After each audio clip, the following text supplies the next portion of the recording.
नमस्कार। मैं डॉक्टर अशोक त्रिपाठी आपका स्वागत करता हूं आपके अपने channel history culture and research methodology में। मित्रों, बीच बीच में काफ़ी विलम्ब हो जाता है वीडियो डालने में, क्योंकि निरंतर कुछ कारणों से बाहर था मैं।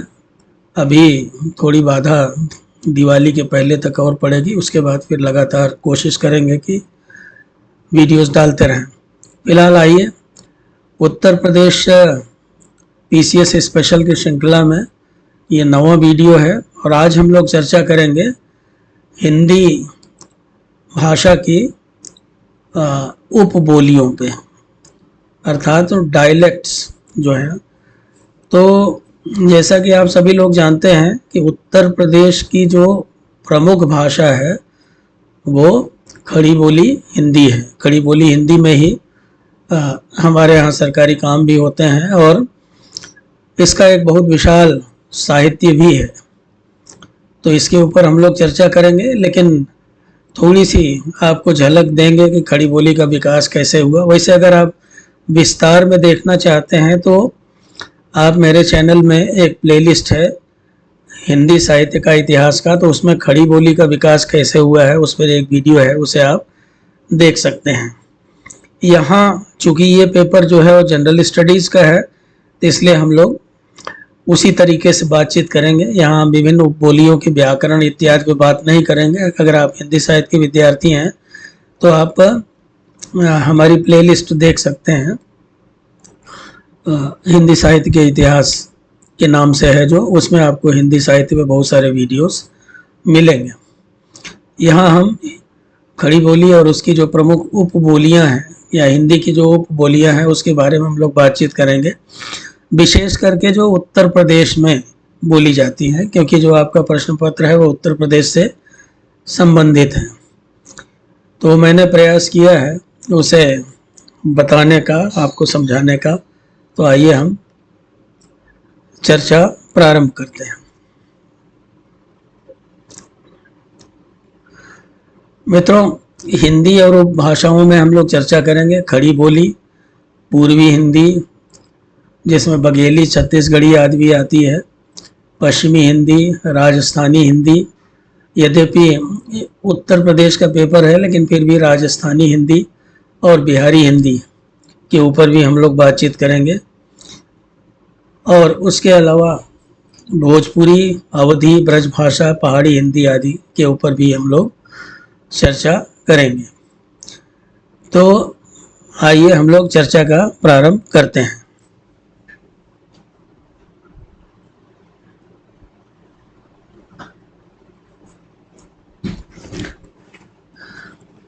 तो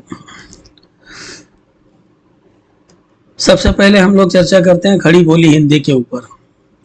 तो उत्तर प्रदेश में मुख्य रूप से बोली जाने वाली भाषा खड़ी बोली हिंदी है। खड़ी बोली हिंदी का विकास शताब्दियों में संपन्न हुआ है और इसके पीछे अनेक कारण हैं। लंबे समय तक मध्यकाल में दिल्ली राजधानी रही थी, जैसा कि आप जानते हैं। हमारे यहाँ 1206 ईस्वी से दिल्ली सल्तनत की स्थापना हो गई थी और उसके बाद पहले दिल्ली सल्तनत के शासक यहाँ शासन करते रहे, फिर बाद में मुगलों का शासन रहा और फिर बाद में अंग्रेज लोग आए।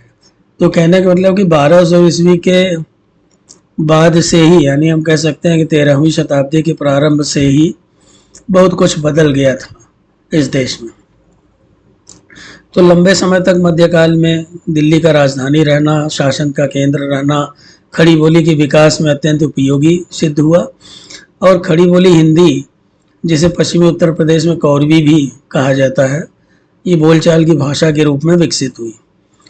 तो ये भाषा केवल दिल्ली या उत्तर प्रदेश तक सीमित नहीं थी, बल्कि आधुनिक युग में उत्तर प्रदेश के अलावा मध्य प्रदेश, राजस्थान, उत्तराखंड, बिहार, हरियाणा आदि राज्यों में भी खड़ी बोली हिंदी का प्रयोग किया जाता है। तो इस तरह से अगर हम देखें तो इसका क्षेत्र विस्तार काफ़ी अधिक है, बल्कि हम ये कह सकते हैं कि भारत का कोई ऐसा कोना नहीं है पूरे भारत में खड़ी बोली हिंदी का प्रयोग किया जाता है। आप अगर दक्षिण भारत के राज्यों में भी जाएं भ्रमण करने के लिए, घूमने के लिए, तो वहाँ भी आपको हिंदी बोलने वाले मिल जाते हैं। आप तीर्थ यात्रा पे जाते हैं, देश के किसी भी कोने में तीर्थ यात्रा पे जाएं तो वहाँ पे आपको फूल माला बेचने वाला, प्रसाद बेचने वाला भी आपसे हिंदी में ही बातचीत करेगा। मित्रों, खड़ी बोली का विकास क्रम जो है उसको 4 कालों में विभाजित किया जा सकता है। प्रसंगवश मैं आपको यहाँ दे रहा हूँ। तो खड़ी बोली का एक आदिकाल था जो कि 1000 ईस्वी से 1200 ईस्वी तक था, जिसमें बहुत सारे रासों, काव्य वगैरह सब लिखे गए। खड़ी बोली का पूर्व मध्यकाल था जो कि 1200 से 1500 ईस्वी तक था, और फिर उत्तर मध्यकाल था 1500 से 1800 ईस्वी तक। तो 1200 से 1500 ईस्वी के बीच में आप देखते हैं कि बहुत सारा जो है भक्ति काल का साहित्य हमारे सामने है। सूफी संत जो थे उन्होंने भी बहुत सारा साहित्य रचा।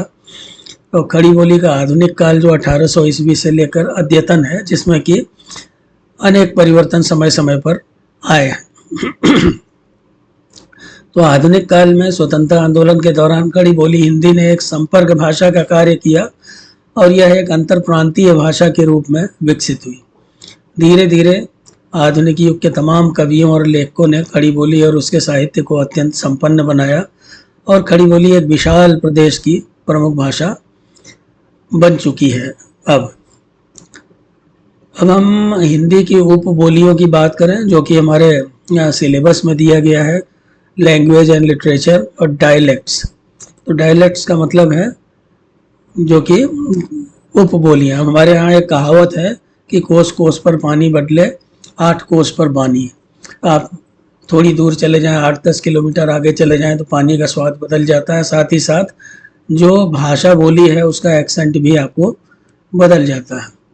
तो हिंदी भाषा का नाम हिंदी कैसे पड़ा, इसका इतिहास बड़ा रोचक है।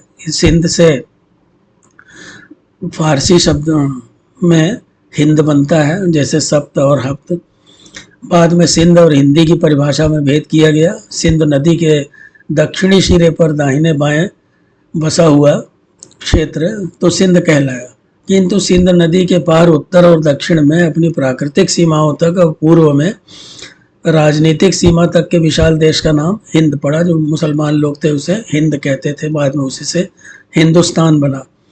अब जैसे अमीर खुसरो, अलबरूनी, अबुल फजल आदि ने हिंद की भाषा को हिंदी कहा। अब जैसे आप देखिए, अलबरूनी ने तो पुस्तक भी लिखी जिसे तहकीकाते हिंद या तारीख हिंद भी कहा जाता है। तो मध्यकाल में हिंदी भाषा को अनेक नामों से जाना जाता था। देहलवी, बंगाली, मुल्तानी, मारवाड़ी, गुजराती, तेलंगी, मराठी, कर्नाटकी, सिंधी, अफगानी, बलूचिस्तानी और कश्मीरी इत्यादि। अरबी साहित्य में हिंदी का अर्थ हिंद की भाषा है। हिंद देश है और हिंद देश की भाषा हिंदी है।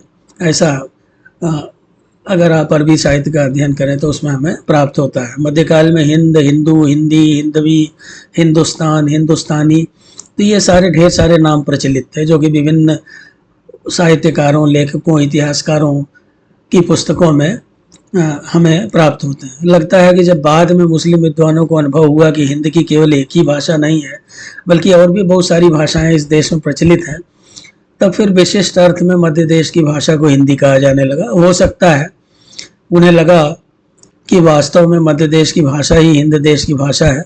तो मध्य युग के आरंभ में सिंधी, लाहौरी, बांग्ला, गुजराती आदि मात्र बोलियां थी। बाद में फिर ये साहित्यिक भाषा के रूप में धीरे धीरे विकसित हुई और इनमें प्रचुर मात्रा में साहित्य आगे चल करके रचा गया।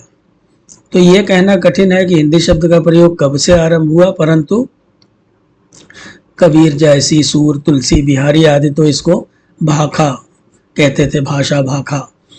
तो 18वीं शताब्दी के मध्य में मुसलमानों ने इसे अरबी, फारसी शब्दों का अनुपात बढ़ाना इसमें प्रारंभ किया इस भाषा में, और जिससे इसे और भी अनेक नाम दे दिए गए। जैसे रेखता कहते थे कुछ लोग इसे उर्दू कहते थे, कुछ लोग इसे हिंदवी कहते थे। जैसे अमीर खुसरो था वो अपने आप को हिंदवी का तोता कहता था। फोर्ट विलियम कॉलेज के अधिकारियों ने हिंदी को हिंदुओं और हिंदुस्तानी को सामान्य जन की भाषा कहना उचित समझा, जो कि उनके साम्राज्यवादी विचारधारा के अनुरूप भी था। तो हिंदी ऐतिहासिक दृष्टि से युगों युगों से मध्य देशीय भाषाओं जैसे संस्कृत, पाली, प्राकृत आदि की उत्तराधिकारिणी रही है। यह भाषा मध्य देशीय होते हुए भी देशव्यापी रही है। हिंदी व्यवहार में राष्ट्रभाषा है ही, संविधान में इसे राजभाषा बनाया गया है आधुनिक काल में, आज़ादी मिलने के बाद। किंतु दुर्भाग्य से देश के केंद्र से अनेक सुदूर के प्रदेशों के राजनीतिज्ञ लोगों के स्वार्थों के कारण राज्यों द्वारा इसे मान्यता नहीं प्राप्त हो पाई। इसलिए अभी भी यह नहीं कहा जा सकता कि हिंदी सारे हिंद की भाषा है या सारे हिंदुस्तान की भाषा है। हिंदी नहीं बल्कि इसे हिंद पढ़े। तो यह मध्य देश की भाषा है और इससे कोई इनकार नहीं कर सकता। किंतु हिंदी का मध्य देश आज बहुत विशाल है। ग्रियर्सन के अनुसार पश्चिम में अम्बाला से लेकर पूर्व में बनारस तक और उत्तर में नैनीताल की तलहटी से लेकर दक्षिण में बालाघाट तक हिंदी की बोलियां बोली जाती हैं। चलिए थोड़ी उपभाषाओं के ऊपर चर्चा करते हैं अलग से। तो हिंदी प्रदेश में ऐतिहासिक दृष्टि से 5 प्राकृतें थी। डॉक्टर हरदेव बाहरी कहते हैं कि अपभ्रंश और सैनी, अर्धमागधी, मागधी और खस, जिसे हम हिंदी कहते हैं। तो वास्तव में हिंदी जो है वो इन्हीं 5 प्राकृतों की उत्तराधिकारिणी विभाषाओं का संघ है। अपभ्रंश से राजस्थानी हिंदी, शौरसेनी से पश्चिमी हिंदी और खस से पहाड़ी हिंदी का विकास हुआ है। पहाड़ी हिंदी को छोड़कर शेष सबकी किसी न किसी बोली में साहित्य मिलता है। मध्य देश की कोई भी बोली उठकर भाषा की पदवी प्राप्त नहीं करती है तो वह हिंदी की ही कहलाएगी। सूफी साहित्य को हम अवधि का लोक साहित्य मानते हैं, जिस प्रकार भोजपुरी या मैथिली के साहित्य को लोक साहित्य कहा जाता है। ब्रज भाषा और खड़ी बोली को छोड़कर किसी बोली को अपनी क्षेत्रीय सीमाओं के बाहर कहीं साहित्य का माध्यम नहीं बनाया गया। लगभग 300 वर्ष तक ब्रज की यह बोली सारे मध्य देश की भाषा के रूप में प्रतिष्ठित रही है। जैसे आप देख सकते हैं कि जो पूरा मध्यकाल का जो साहित्य है, यहाँ तक कि आधुनिक काल में भी 20वीं शताब्दी के प्रारंभ तक का जो साहित्य है वो हमें ब्रज भाषा में प्रचुर मात्रा में मिलता है। मतलब साहित्यिक भाषा के रूप में ब्रज भाषा बहुत ही प्रतिष्ठित रही थी। खड़ी बोली का अभी उतना विकास नहीं हुआ था। खड़ी बोली का विकास तो 20वीं शताब्दी में चल करके तेजी से हुआ।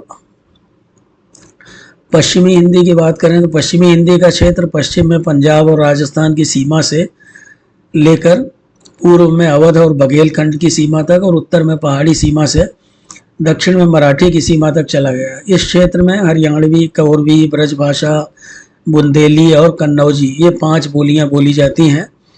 इस क्षेत्र के बाहर दक्षिण में मुंबई, मद्रास एवं हैदराबाद के आसपास जो हिंदी प्राय मुसलमानों के घरों में बोली जाती है, उसका संबंध भी इसी वर्ग से है और उस बोली को दक्षिणी हिंदी या दक्कनी हिंदी कहा जाता है। पूर्वी हिंदी की बात करें तो पूर्वी हिंदी का वही क्षेत्र है जो प्राचीन काल में उत्तर कौशल और दक्षिण कौशल का था। कौशल राज्य जो था उसकी राजधानी अयोध्या थी। उत्तर कौशल की बोली अवधी एवं दक्षिण कौशल की छत्तीसगढ़ी है। इन 2 खंडों के बीच में शताब्दियों तक बघेल राजपूतों का राज्य रहा है, जिसके कारण बघेली को भी लोग अलग बोली मानते हैं। किंतु वैज्ञानिक दृष्टि से विचार किया जाए तो बघेली को अवधि की एक उप बोली ही मानना पड़ेगा। कुछ विद्वानों ने भोजपुरी को भी पूर्वी हिंदी बोली माना है। पूर्वी हिंदी के समस्त बोलियों में अवधि ही प्रधान है। इसमें भरपूर साहित्य मिलता है। मंझन, कुतुबन, जायसी, उस्मान, जान, नूर मोहम्मद आदि सूफी कवियों का काव्य ठेठ अवधि में लिखा गया है और वहीं तुलसीदास ने रामचरितमानस जैसा अनूठा ग्रंथ लिखा है। उसके अलावा रामलला, नछू आदि भी अवधि में लिखे हुए ग्रंथ हैं। पूर्वी हिंदी कानपुर से मिर्जापुर तक और लखीमपुर नेपाल की सीमा से दुर्ग बस्तर की सीमा तक के क्षेत्र में बोली जाती है। बोलने वालों की संख्या लगभग अनुमानतः 3.5 करोड़ के आसपास है। भोजपुरी की बात करें, राजा भोज के वंशजों ने मालव जनपद में जाकर नया राज्य स्थापित किया और अपनी राजधानी का नाम भोजपुर रखा, ऐसा इतिहास में मिलता है। तो इस नगर के नाम पर प्रदेश का नाम भोजपुर पड़ गया और उसकी बोली भोजपुरी कहलाई। भोजपुरी भाषा के क्षेत्र के अंतर्गत उत्तर प्रदेश में बनारस, गाजीपुर, बलिया, गोरखपुर, देवरिया, आजमगढ़ के पूरे जिले, मिर्जापुर, जौनपुर तथा बस्ती के कुछ भाग और बिहार के शाहाबाद और सारण के पूरे जिले और चंपारण, रांची तथा पलामू के कुछ भाग सम्मिलित हैं। भोजपुरी हिंदी प्रदेश की सबसे बड़ी बोली है। बोलने वालों की संख्या लगभग 3 करोड़ है। भोजपुरी भाषा का प्रयोग कुछ भक्तिकालीन संत कवियों की वाणियों में भी आप देख सकते हैं। अवधी एक प्रमुख भाषा है उत्तर प्रदेश की, उपबोली जिसे आप कह सकते हैं। अर्धमागधी से विकसित पूर्वी हिंदी बोलियों में अवधी सर्वप्रधान और प्रतिनिधि बोली है। अयोध्या से अवध और अवध का नाम बना है। अयोध्या का प्रदेश कौशल के अंतर्गत था, इसलिए अवधी को कोली भी कहा गया है। कुछ लोग इसे पूरबिया या बैसवाड़ी भी कहते हैं, पर ये उचित नहीं मानते। ज़्यादातर जो भाषा वैज्ञानिक हैं, बिहार की बोलियों को भी पूरबिया कहा जाता है। हरदोई जिले को छोड़ करके शेष सारे अवध प्रांत की बोली अवधी है। अवध के बाहर जौनपुर, मिर्जापुर के पश्चिमी भाग, गंगा के दाहिने किनारे, फतेहपुर एवं इलाहाबाद में भी अवधी बोली जाती है और बोलने वालों की संख्या 2 से 2.5 करोड़ है और अधिक भी हो सकती है। और अवधी भाषा में उत्कृष्ट कोटि का साहित्य उपलब्ध है। ब्रज भाषा की बात करें हम तो पश्चिमी हिंदी बोलियों के अध्ययन के लिए ब्रज भाषा एक तरह से कुंजी का काम करती है। मतलब अगर पश्चिमी हिंदी बोलियों को समझना है तो ब्रज भाषा को समझना, अगर आप ब्रज भाषा जानते हैं तो सारी बोलियां समझ लेंगे। एक और बुंदेली, कन्नौजी, दूसरी और राजस्थानी बोलियां ही नहीं बल्कि गुजराती तक और उत्तर में गढ़वाली और कुमायूनी की प्रकृति को ब्रज भाषा की जानकारी के बाद सरलता से समझा जा सकता है। शौरसेनी प्रकृति से उत्पन्न सभी बोलियों में ब्रज भाषा उसकी मुख्य उत्तराधिकारिणी है। सूरसेन का ही दूसरा नाम ब्रजमंडल है। ब्रज भाषा की अनेक बोलियां हैं। नैनीताल की भुक्सा, एटा, मैनपुरी, बदायूं और बरेली की अंतर्वेदी, फिर ग्वालियरी, धौलपुर और पूर्वी जयपुर की डांगी, गुड़गांव और भरतपुर की मिश्रित बोली और करौली की जादव बाटी आदि जो है ये ब्रज भाषा की उपबोलियां हैं। किंतु विशुद्ध ब्रज भाषा मथुरा, अलीगढ़, आगरा जिलों में बोली जाती है।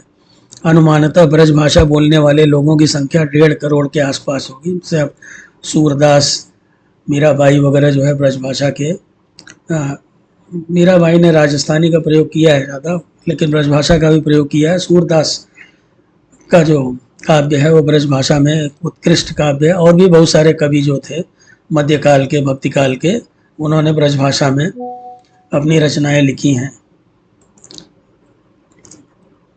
पहाड़ी हिंदी से हमारा तात्पर्य है उस वर्ग से है जिसके अंतर्गत गढ़वाली और कुमायूनी बोलियां आती हैं।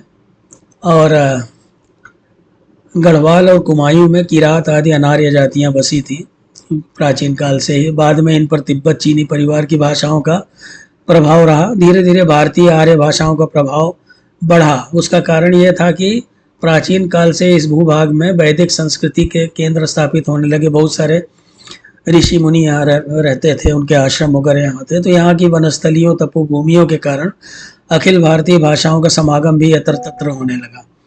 तो मध्यकाल में राजपूतों ने अपना प्रभुत्व स्थापित किया और इन ठाकुरों को व्यापक प्रभाव से, इन ठाकुरों के या राजपूतों के व्यापक प्रभाव से अनार्य तत्व कमजोर पड़ने लगे, क्षीण होने लगे। और फिर उसके अलावा उत्तर प्रदेश का एक भाग्य था, उत्तराखंड अभी बना है, तो इसके कारण भी यहाँ हिंदी का व्यापक प्रभाव पड़ता रहा है। आज भी जो है यहाँ का जो सरकारी सारा काम धाम होता है, पढ़ाई लिखाई, वो हिंदी में ही होती है। बिहारी हिंदी की बात करें, बिहार को इसलिए लिया है कि बिहार की बहुत सारी भाषाएं जो है वो पूर्वी उत्तर प्रदेश में भी बोली जाती हैं, जो बोलियां हैं। तो बिहार में 3 हिंदी बोलियां, भोजपुरी, मगही और मैथिली, और कई बोलियां बोली जाती हैं। भोजपुरी का अधिकांश क्षेत्र उत्तर प्रदेश में पड़ता है, इसलिए इसे बिहारी बोली कहने में कतिपय विद्वानों को संकोच होता है।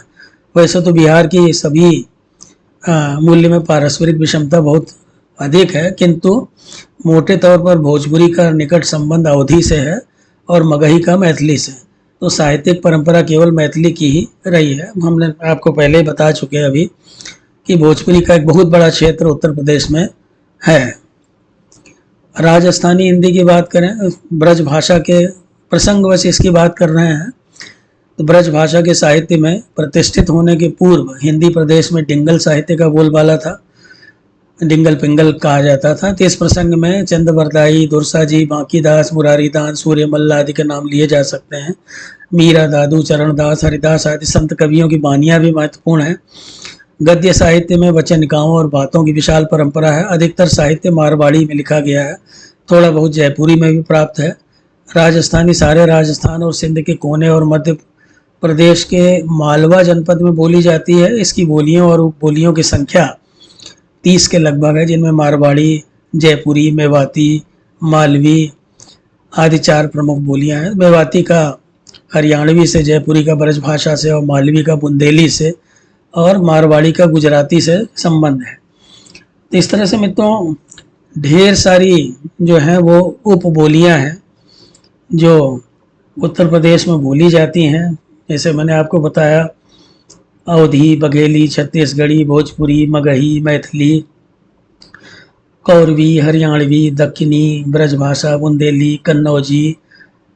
फिर अभी राजस्थान की बात हम कर रहे हैं, मारवाड़ी, जयपुरी, मेवाती, मालवी, पहाड़ी हिंदी में कुमायूनी, गढ़वाली। तो तमाम उपभाषाएं हैं जो कि यहाँ बोली जाती हैं। कुछ भाषाएं जो हैं वो आप देख सकते हैं कि वो से ख़त्म होती हैं, आकार बहुला है, कुछ ओकार बहुला है। तो थोड़े थोड़े व्याकरणिक अंतर के साथ हैं। और अगर आप साहित्य के विद्यार्थी हैं, भाषा विज्ञान वगैरह की जानकारी आपको है, तो इन्हें आप बड़े आसानी से समझ सकते हैं। तो मित्रों उम्मीद है कि वीडियो आपको पसंद आई होगी। अगर वीडियो आपको पसंद आई हो तो आप चैनल को सब्सक्राइब अवश्य करें, वीडियो को लाइक करें। लिटरेचर और लैंग्वेज पे अलग से मैं वीडियो बना दूंगा यूपी के। अभी मैंने डायलेक्ट्स के ऊपर बनाया जो कि ज़्यादा कठिन है। लिटरेचर लैंग्वेज तो आप सभी लोग पढ़ते ही हैं। तो चलिए फिर मिलते हैं जल्दी ही किसी नई वीडियो के साथ। नमस्कार, शुभ दिवस।